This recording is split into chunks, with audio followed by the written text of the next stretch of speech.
When it comes to fresh produce, the family-operated Meats and More of Bay City, Michigan is important. We first asked the head butcher, Craig Moore, on how it all started. My business got started in 1976. My parents opened it.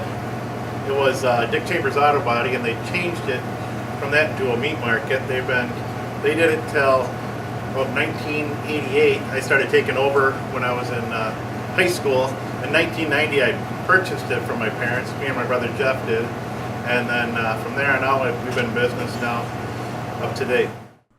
Family values influence Mr. Moore on the profession he has today, and it's one of his favorite parts of his job, as well as quality. The part I like being a butcher is something I learned all through my whole life. My parents did it, my grandparents did it, something we know. Old school butcher shop, it's a tradition, when I learned since I was a little kid. We use old spices, we use natural casings, we don't use any of the fillers, we don't use any gelatins, we don't use anything like that. Stay away from MSG. We're just an old school market. Everything's done old fashioned way. It's a lot of hours. I work 7 days a week, minimum probably 10 hours a day. But to reassure quality and to the stuff I've learned from my parents, it takes a lot of work to do it right, because I've already screwed it up enough times that now I'm getting pretty good at it. 10, 15 years ago I probably wouldn't trust myself as much as I do now. Now I pretty much know how to do it, and I can cook and season anything and make any type of sausage, from lunch meats to hickory stick to all different types of brats, like 40 different types of brats. Really, really cool stuff.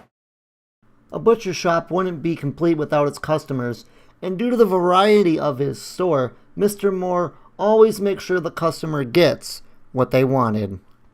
Well, being a butcher, it takes a lot of technique. You got to order the right meat in.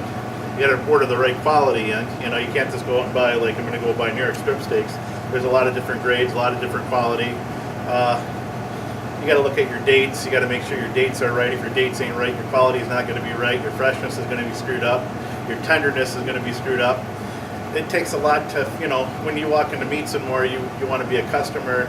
We'll get to know you, and then we'll make sure the meal fits your situation and make sure what you're looking for works for you.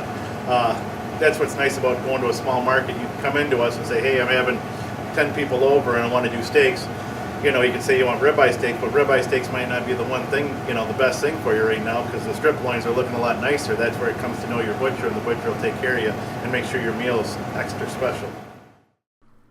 Along with the in-house butcher shop, Meats and More even has a mobile restaurant called Meaties. Well, Meaties Barbecue is our little roadhouse shack. We do barbecuing out there, from ribs, chicken, brats, burgers, fish tacos, steak tacos, chicken tacos. We do all different types of hot dogs. Just really, really cool. And the thing what's nice about that, everything's cooked in front of you, everything's cut fresh. The quality of the food is just amazing out there. We really, when it comes to raising the bar, we try to make it the best food possible you can get. When you go out there and get a meal, honest to God, it's going to be one of the best meals you ever had. One of the most rewarding parts of my job is, I think that's doing a good job. It took me 20 years to get where I am now, and now things are starting to pay off. I've already did my 10,000 hours of working my tail off. Now things are starting to come around to the other side, where you start learning the right things. You got to go about it the right way, and sooner or later you catch on. And now I'm at the point where things are getting easy, where before it was a rough go at it, because I didn't know what I was doing. I was losing all the time. One of the most important questions we asked Craig Moore was, what if somebody wanted to become a butcher? If someone wanted to become a butcher, I'd tell them to go to a small shop and then learn from somebody who's been doing it for a long, long time, because it takes a long time to know what you're doing and do it properly. You can't just walk in and say, I'm going to be a butcher today, because it's kind of a tough job, making sure your freshness and quality and how to merchandise stuff out so you don't end up throwing it out. It's an industry what's kind of, I don't know where you get educated from, but it's certainly through a family or something along the lines of that. Being your own butcher, you can kind of come and go a little bit as you do. The bad perks are you got to come in at night sometimes because you're smoking sausage. So if you are diving in for ice cream or picking up meat for the entire family, Craig Moore's shop is an important part of the community.